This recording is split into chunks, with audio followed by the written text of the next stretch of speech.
Folla Capital helps small businesses raise capital using one of the several programs authorized under the 2012 Jobs Act.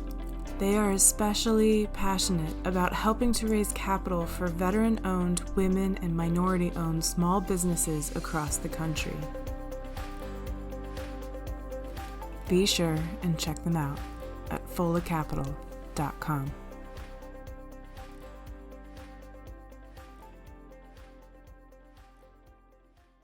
We are here today with Roger Carrasco.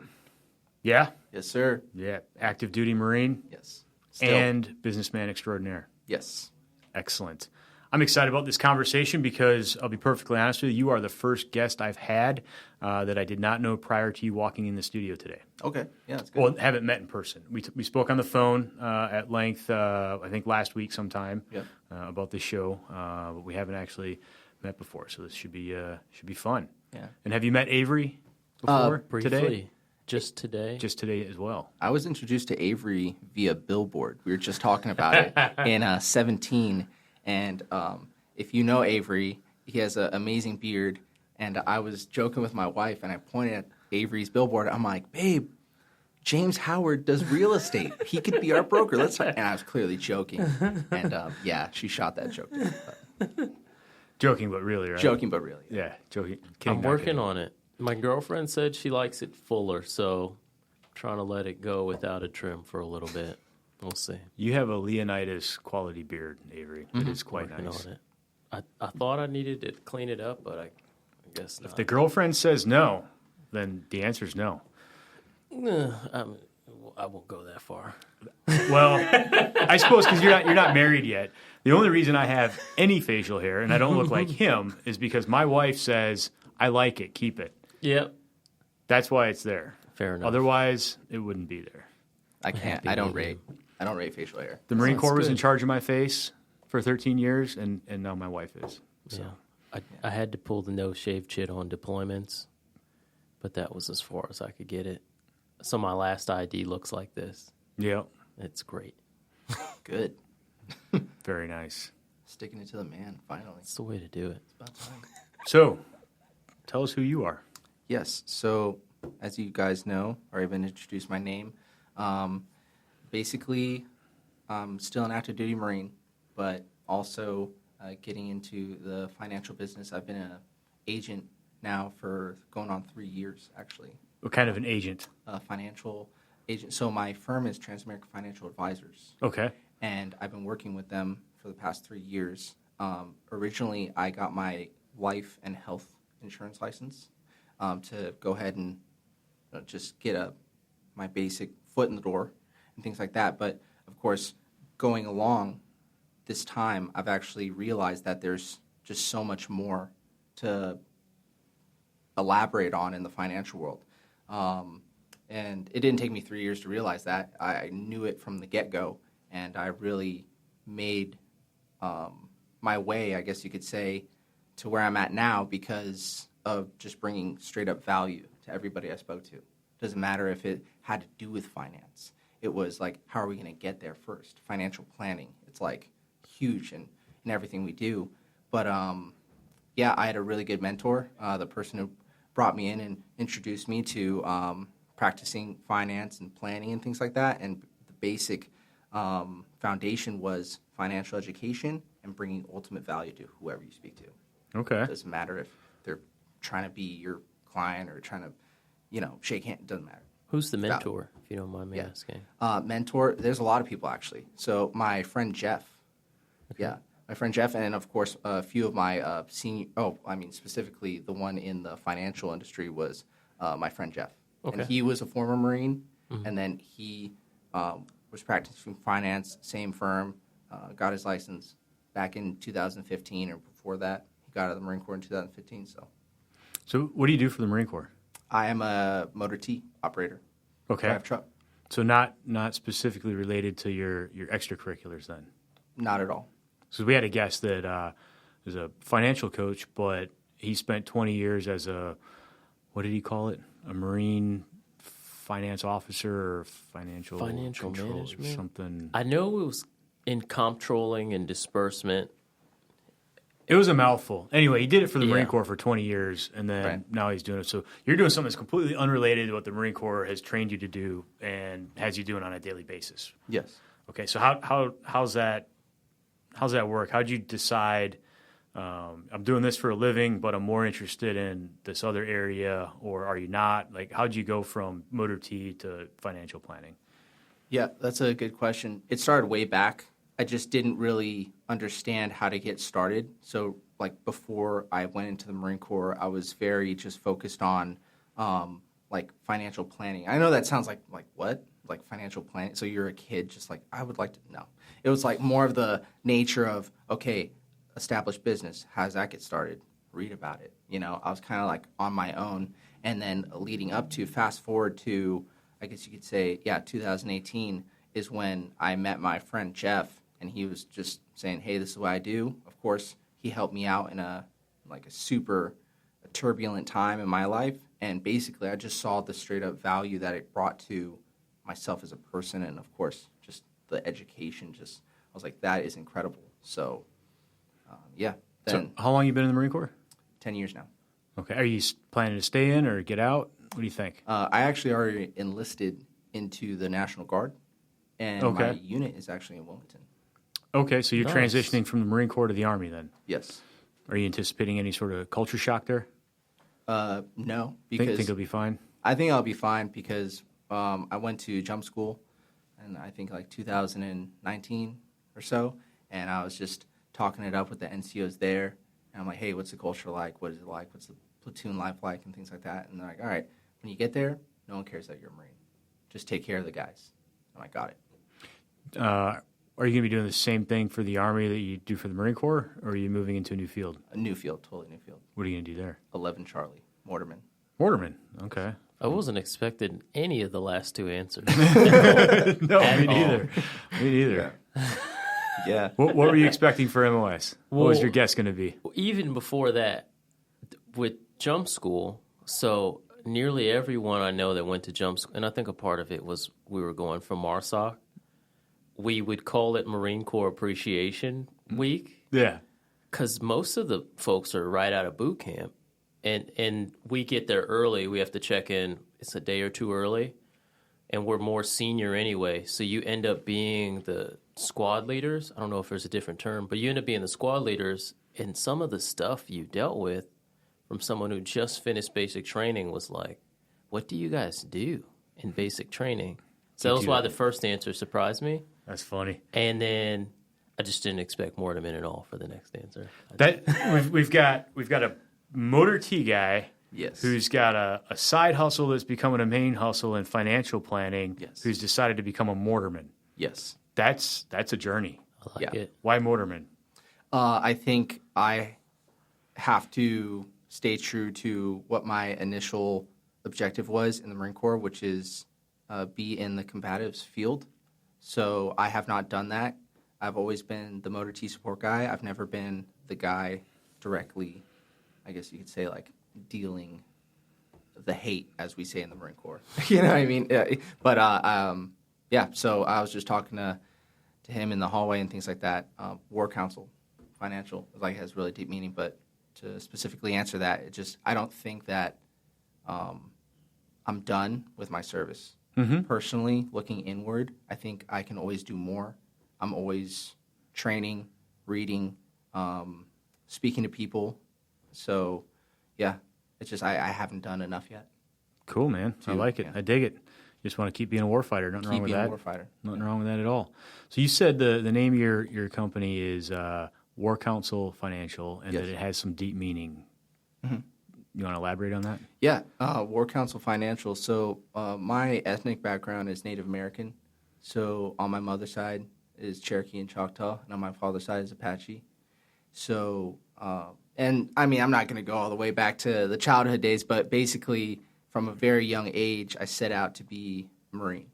And I always wanted to be a Marine. I'm like, okay, those guys are the most forward, the most, like, squared away. So I want to be that. But then I had a lot of family members like, well, if you're going to be that, you have to dedicate your life to that. Like, truly. And it's a cultural thing that you have to do. I'm like, wow. So going even deeper into the Marine Corps, 10 years, taking care of people, being taken care of myself, and just, once again, having the feeling of you're not doing enough, but keep going, right? Mm-hmm. I went into the financial industry, and I'm like, I think my financial company has to relate to the type of mindset I have.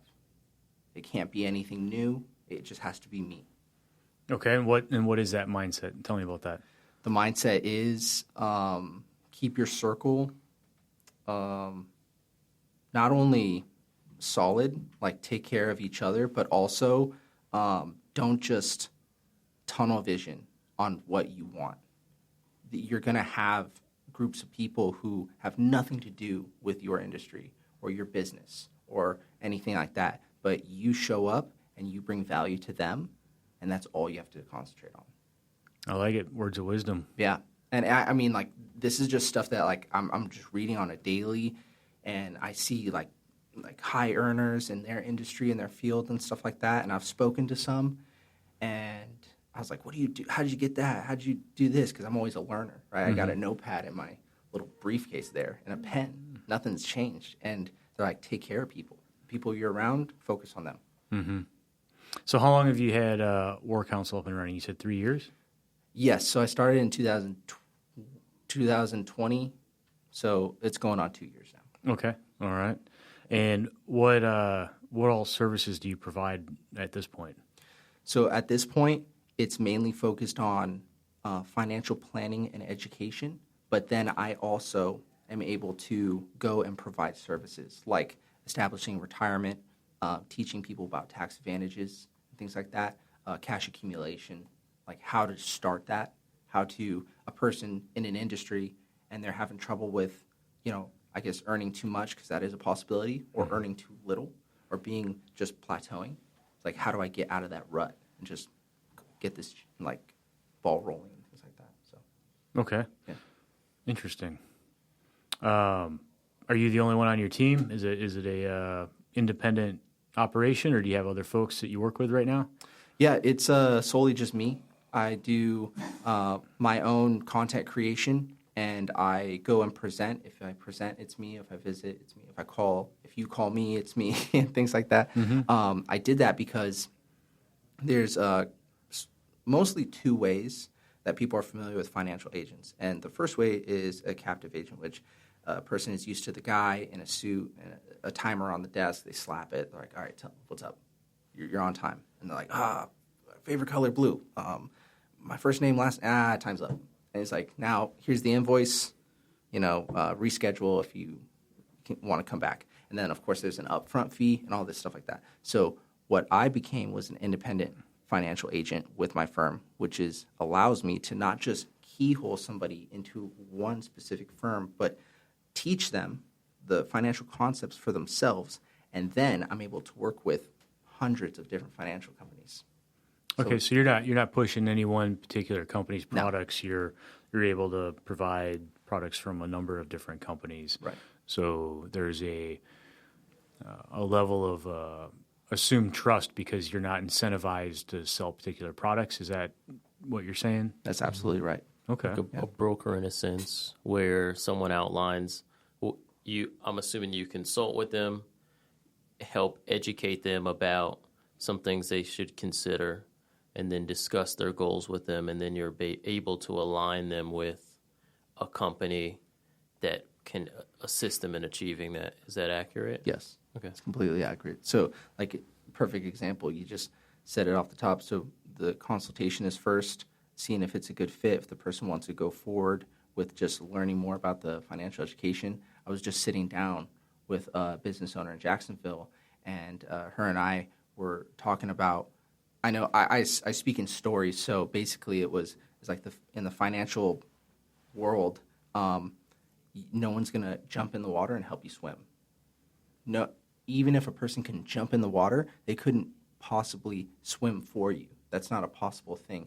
But what I'm trying to show people is that instead of kind of the quick pull tab, the emergency ejection button or whatever, there is no emergency ejection button out of this. We have to learn how finance works and then move forward to your goals. Well, that's an interesting perspective because I think a lot of people would prefer to just be like, hey, man, here's my money, make it grow. I don't want to hear about it. That's not how it works. Because people get overwhelmed. They've got a million other things going on. They just feel like they don't have the bandwidth or the time to learn this whole new skill set, and that's what they're paying you for, and they'd rather just park it somewhere, and then when they check back in a year, they have more than they did a year prior. What's your experience in kind of trying to overcome those, hesitancies when you're talking to people? Yeah, so one of the hesitancies is actually going over market loss. Everybody knows it's there. Everybody knows the effects. But if somebody just blindly does that to a lump sum of money, then it's like, great, this is what's going to happen if you just chance it. It's like there's guarantees and there's risks. Why take the unnecessary risk? Take maybe 5 minutes out of your day, 10 minutes. Let's have like an actual human conversation about this and fit it into your schedule. Mm-hmm. Because everybody's out here trying to produce. A lot of people aren't focused on learning the effects. Makes sense. Who are your typical customers? Do you have any people that you work with in the Marine Corps that work with you, or where do you get your current client list from?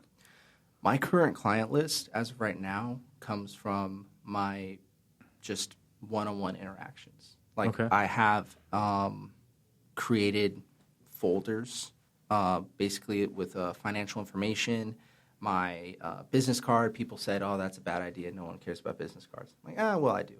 Like, I give out business cards. I give out business cards.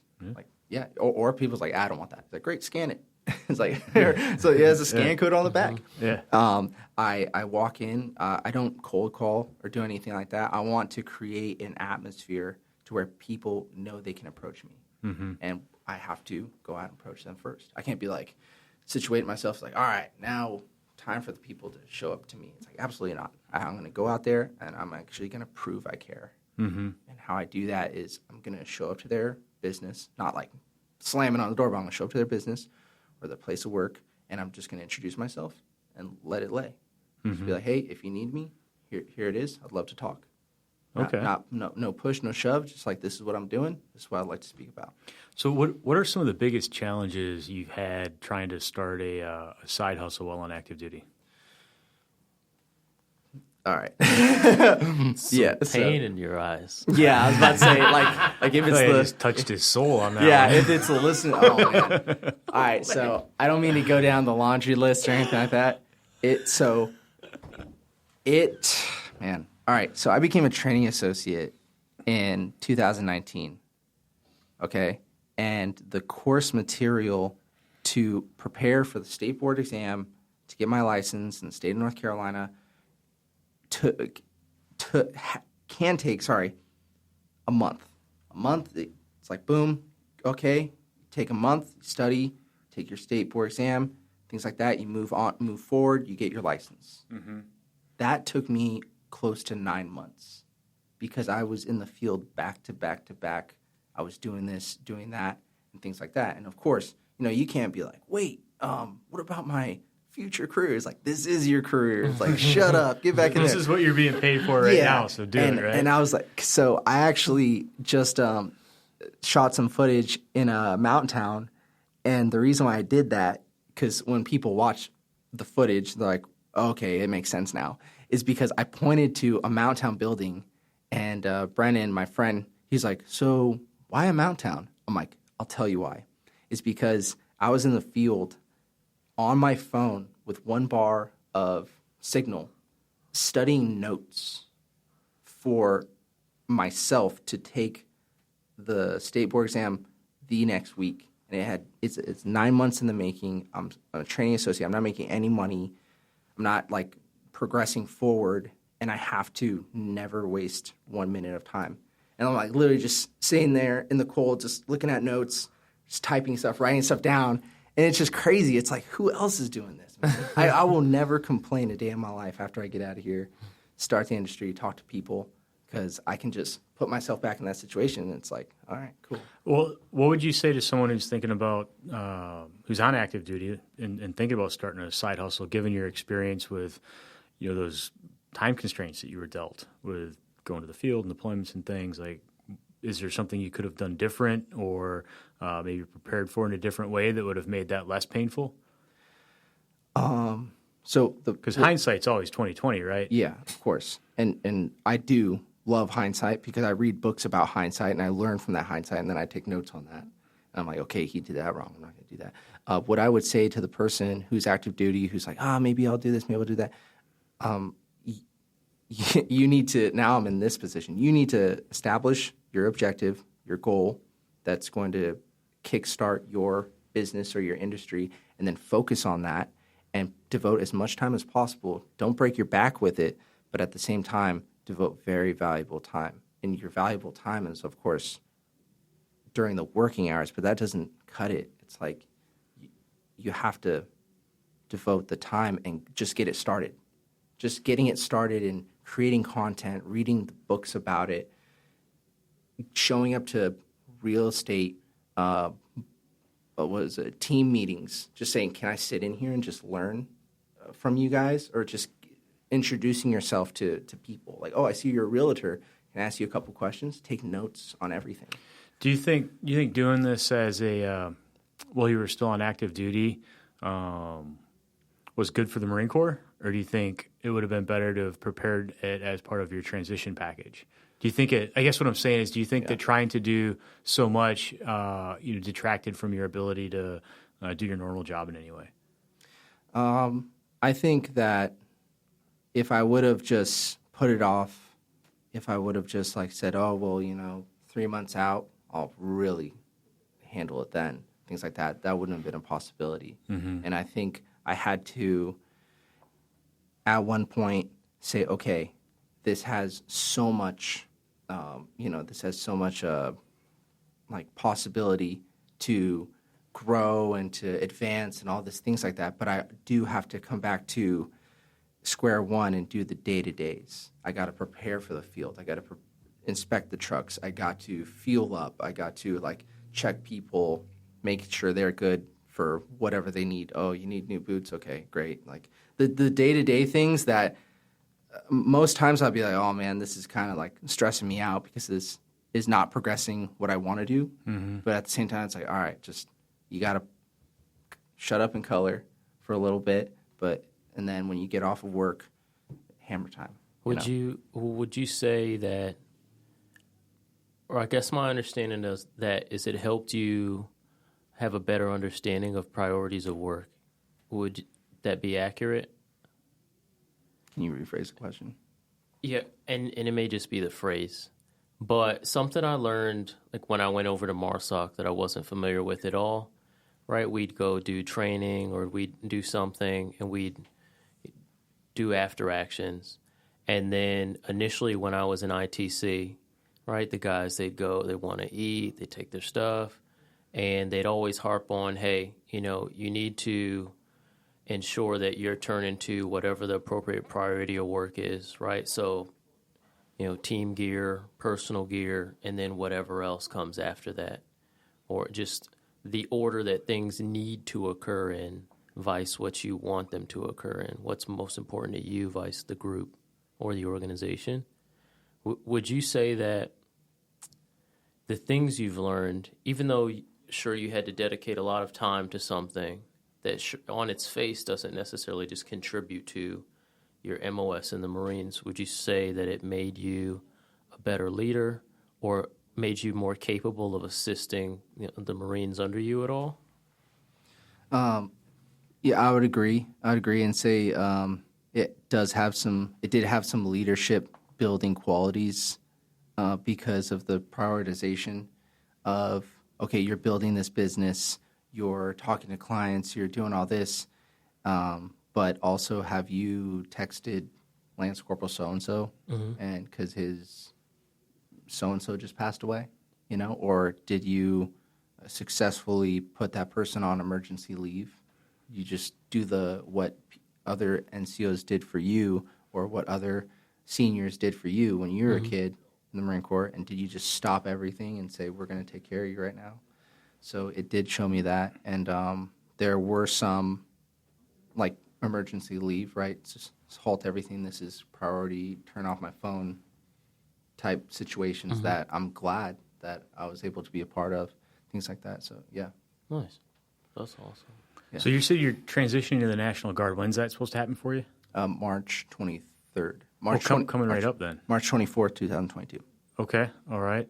And what are your big moves you've got planned for once you're officially off active duty? I'm off active duty one day out of this entire 20-year gig. So I'm literally at EAS from the Marine Corps, March 22nd, 2022. 23rd happens, and then I go right into my unit on the 24th. And when I get there, I plan on submitting my package to go fly for the Army. Oh, so are you gonna do the Guard thing? Like yes. the 1 weekend a month, 2 weeks a year, or are you trying to be full-time? I'm trying to be full-time. Oh, okay. I misunderstood. I thought you were taking a step back from active military life to focus on the business and that sort of thing. I've seen it. I've seen the kind of like the little bit of the atmosphere with the National Guard, and I like it. And I think I should professionally and personally take a step back because it wouldn't hurt to have finally excess of time to my clients and people in the industry, and people want to talk about what I do. I think it would help. So it's actually a realization that's happening at this moment. So it sounds like you're still figuring a lot of stuff out, huh? A little bit. Yeah. Every day I wake up, it's like, oh, shit. I'm still trying to figure out who I want to be when I grow up. That's why I have these podcast sessions so I can hear what everybody else does. So you're just going to mirror a little bit of everybody. Try and pick a good path. Finance. Yeah, I think I'll do that. Yep. You can't read, Chase. No, I think it's great because a lot of people feel that way. They just don't want to admit it. A lot of people are doing something because they feel like they don't have another option, or because they're not aware of other options, or they're not aware that they have the requisite personality or skills to do something different. And so they end up getting stuck doing something that maybe they are not great at, or maybe they're great at, but they could be even better at something else, or that doesn't provide them the kind of life that they would prefer to have. So I think it's good to be able to admit that and say, hey, look, I'm still figuring it out. I'm doing this right now. I like this. I'm going over here next, but I've got plans down the road to maybe try out this, and this along the way, and being able to admit that, we don't all have it figured out all the time. No. And there's going to be transitional periods, and that's okay. Mm-hmm. I know Avery said in one of our previous conversations, he's real into real estate. He's does investing and development and all kinds of stuff, but he's still trying to figure out exactly where all that's going to shake out, right, Avery? Mm-hmm. Definitely. I want to do so many things, I couldn't possibly do them all at once. So it's almost like as one door closes, I get excited because there's 10 others that I've been waiting to walk through all at the same time. So, and we talked a little bit about that, where even now, as I am getting into residential development and I've been investing for years at this point, considering if I want to focus more on those things and where I initially want to branch off even from those things and tie them into other endeavors I'm interested in, right? Whether it's with an interest in agriculture or technology or renewable energy or the combination of all three, just figuring out what next step makes the most sense to take to get to that end destination. So it's definitely a constant thought process that I'm going through and thinking through. Ave, I don't mean to ask a specific question, but like, what's the point? And I'll elaborate. Like, what's the point that you think all of that was for, or all of this is for? Because you say development and you say like technology and things like that. Like immediately, like I'm thinking about like real estate development. Mm-hmm. Like that could be anything. Totally. Like, so there's for the well-being of like others. Shoot, I'll get into it. Yeah. I'll try to be brief though. So realistically, what I'm energized the most about is turning an idea to a reality. Right. So as a real estate broker, especially in this market, you help people buy a home. I'm primarily an investor when it comes to my personal purchases of property.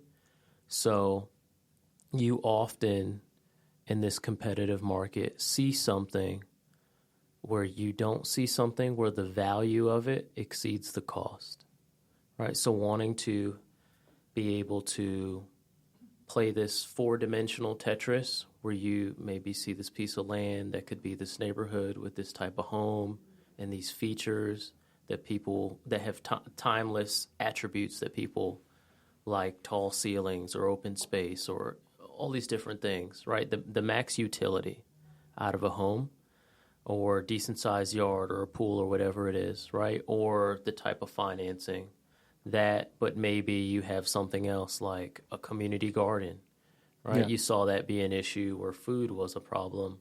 But you also have other random things that I don't want to go the rabbit hole down, but like just contested land mass in general. There's a relatively fixed water supply. Yeah. There's a relatively fixed amount of horizontal land mass. Some would argue differently with the argument for rising sea levels, an increasing human population, and the need for more livestock and more agriculture. Okay. Yeah. And demand for fresh water, right? So all these different things makes me think, well, you have this intersection of basic human needs, most of which are competing for the same resources to satisfy a growing population of people. What can I do to create something that better satisfies this need? I don't think I can create a better reusable rocket, but I think I'm capable of figuring out how to help progress creating something in that endeavor. Okay. I just need to live long enough to do it. It's expensive, it seems like. Yeah. Or you need to calculate the time to like, okay, I'm going to create rockets on my off time. Just kidding. Was that a sufficient answer to your question? Absolutely. Or do you put it back in the hot Nice. seat? No, yeah, no. I'm ready. No, Think it's about this it's a lot. fine. Yeah. Yeah. So it's the same for me. I mean, since I left active duty, I've been off active duty for almost 8 years, I guess. And I have done so many different things that I never would have dreamed of doing even the day I left the Marine Corps. Even 6 months after I left the Marine Corps, so many different things that I never would have thought I would do. Like Avery said, it's like there's so many different shiny objects that you just want to pursue so many different things and do all these, but you just can't do them all at once. Mm-hmm. And I find myself trying to do too many things at once, and then having like, okay, I gotta scale back a little bit. Can I really, start and run a nonprofit, and then add a podcast to it, and then still run these 4 companies at the same time, and still finish my dissertation for my doctoral degree all at once? Like, at some point, one of these is going to have to get shelved, or 2 or 3 of these would have to get shelved in order to actually make forward progress in any one spot. But it's fun to have the option to do that. Mm-hmm. That's one of the cool things about leaving the military, is that you can then say, "Yep, I'm going to go after that and not do this anymore because that looks like fun, and I think I'd be really good at it." Yeah. Whereas when you have that full-time commitment to the military, now you're that guy that's sitting in his barracks room at night trying to, like you said, fit things in where you can because you have a passion for it, but you don't have the time for it. Yeah. That's The Dr. Chase. to see what you're capable of, I think, is a huge reason why I ended up transitioning. I think that was super important to me. I do have a question, though, Of course. related to your expertise. Right, so when someone's considering really just finances in general, right, and financial planning, what are things that they need to take some time to think about as they decide what their goals are going to be, right? Let's say you have a family and 1.5 kids, Yep. and a house that's not paid off yet, and 30 years reasonably until you're going to retire. Right? What are things that people need to consider when they're shopping for a financial advisor or just considering financial planning and retirement planning? That's so what, in my professional opinion, what a family or an individual or anybody needs to consider is where they're positioned, kind of like the OODA loop. I know that's a military acronym. People are like, what? They're going to Google it and stuff like that. But observe, orient, what's the D? Decide, and then act. Mm-hmm. So observation, clearly, things like that. I've seen people where, I'm going to get off, but I've seen people where they're like, oh, because I'm in debt, I'm going to go into this industry, and that's going to create me money.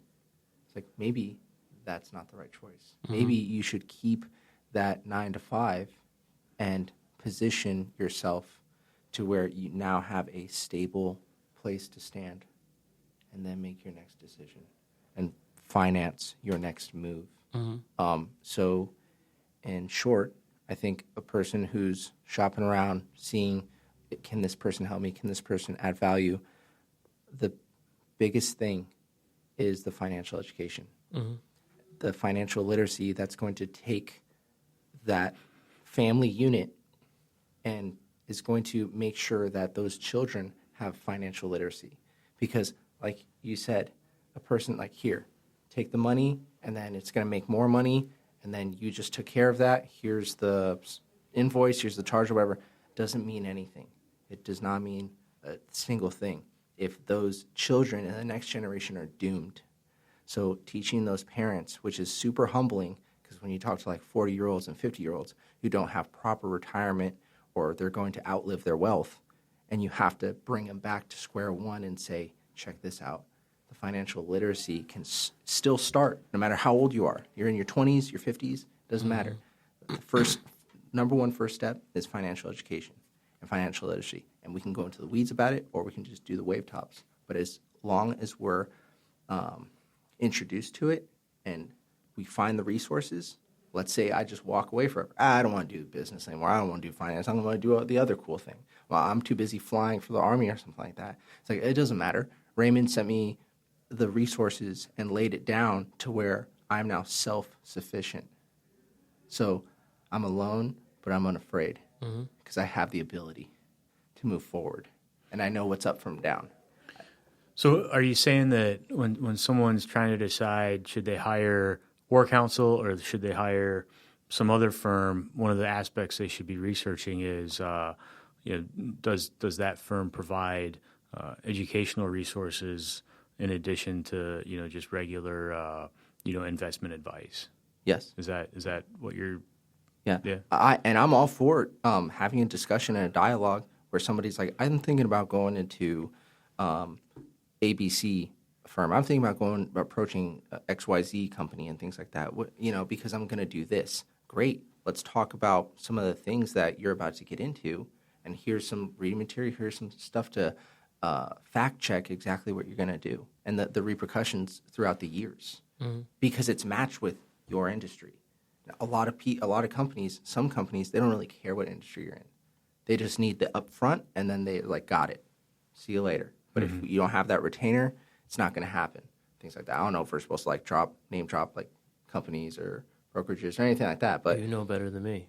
No. You're the expert. Yeah, I'll just leave it. I say whatever I want. I don't know what you can say. Good. Colleagues. Well, in that case, I'm just kidding. So yeah, I don't want to break anybody's hearts or name a company or anything like that. But what a person can gain is to, like I said, start just a dialogue, a regular dialogue. I'm not on the clock. I'm not okay, that was 15 minutes, therefore here's the invoice. No, it's just a human dialogue to produce value. And if that step is right for you, if you're a fit, if you don't fit into this conglomerate that's like you see the investment and you're just looking at the sizzle, you're like, man, I want that. That's amazing. That's incredible. I want that for my family. But it's not a right fit, man. Or maybe it's just not yet. You have a lot of stuff up front, but net worth and all that stuff doesn't mean anything if it's not solidified. Just because you can liquidate 4 houses tomorrow and I would have this much amount in my pocket, I don't think you want to do that. I don't think you want to be in that position. No, that doesn't make sense. And it never made sense to me. Even before I was a licensed agent or whatever, it's so my net worth technically is this, because if I liquidated my 5 properties, I would have estimated. It's well, that's absurd, because why would you do that? You're so close to the edge that you're going to be burn it all down and now I got money in my pocket? No, and things like that. So just financial education, start the conversation. And so when you do approach people and they show you the sizzle on everything, look what we did to this family. It was well, it's not a right fit. And just be real, just be honest. Yeah.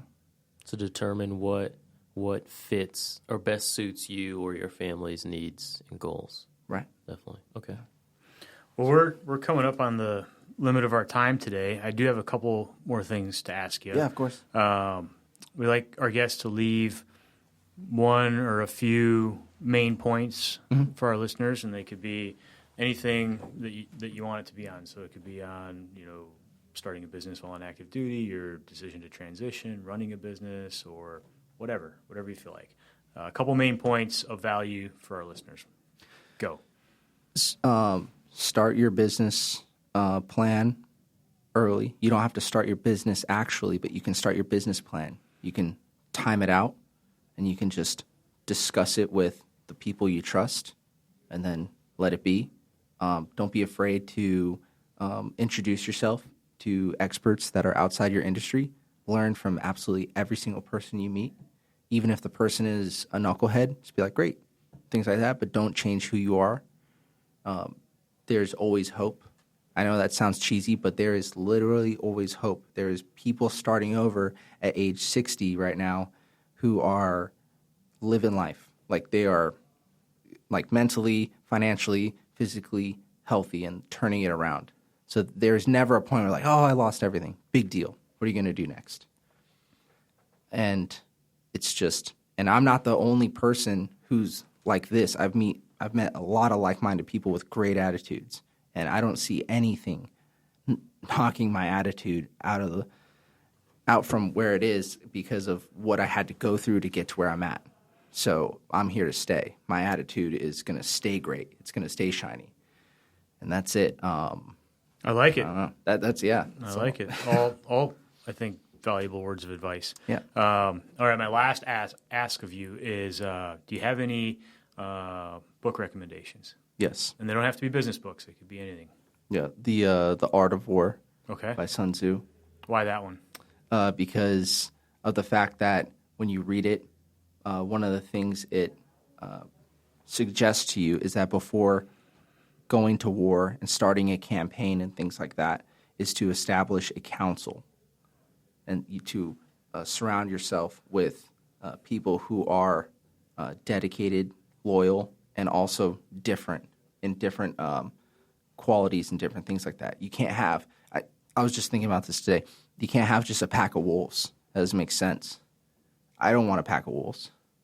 Maybe there's one wolf and there's one bloodhound. And I'm cool with that. Every single person in your circle has to, they don't have to all be different. Maybe you're all real estate guys or maybe you're all financial guys. But there is something different about each and every one of you, and you have to put that out on the table and say, this is my expertise that will then bring value, and it all connects. Okay. Pack of wolves is unrealistic. It can get messy. It can get, absolutely. Too much alpha. Yeah, if you're a deer, it could get messy. Yeah. What are you trying to say? Yeah, I want that. I want that variety. But Art of War will teach you sufficient planning. Art of War. I mean, and there's so many more generals that in our time just take from that, and then they kind of do their own spin on it. But. So your opinion is it's the lessons in the Art of War are every bit as applicable to business and life as the art of war fighting. Yes. Okay. Absolutely. You have to Very merge cool. the two. Awesome. Well, thanks for joining us today. Yeah. Really cool to hear your story. I think it's great to share things like that with people. That you're taking steps to do big things, but you don't necessarily have it all figured out just yet, and you're still trying new things, and you're still heading new directions. We all are. Avery explained how he is, and I explained how I am. I think that's normal. I don't think enough people are willing to admit that they don't know everything yet and they don't have it figured out. So good on you for being self-aware enough to admit that and continue the struggle and the journey to get it all figured out. And I hope that you do. Eventually. Good luck with the Army. Oh, yeah. For sure. Send you a postcard. Don't. Okay. But we'll see you next week, right? Yeah. Next week. January 13th. Yep. Mm-hmm. We'll see you then. Same suit. Nice. No? Different tie? Different tie. Different tie? Okay. Tie class, Marine Corps. Right. Oh, gosh. You're going to... Okay, if you're going to wear a suit, Avery, he just threw down the gauntlet, brother. What are you going to do? I mean, he just said that he's in the running against you. Schedule conflict. Is that like bowing out? Is that like forfeiting? The contest? If I won't be there? If you're not present? Well, I mean, you have an established reputation that will carry you through for a little while. I can send a selfie if I need to. Okay. We can do that. We'll do that. All right. So you heard it here. The contest for next Thursday's Best Dressed is on. Avery Washington Okay. is the current champion. Okay. So good luck to you, sir. All right, time to take the title. Nice. I'll show up in a little vest. Nice. All right, guys. Thanks a lot. Appreciate it. Thank you. Right. Folla Capital helps small businesses raise capital using one of the several programs authorized under the 2012 Jobs Act. They are especially passionate about helping to raise capital for veteran-owned, women, and minority-owned small businesses across the country. Be sure and check them out at follacapital.com.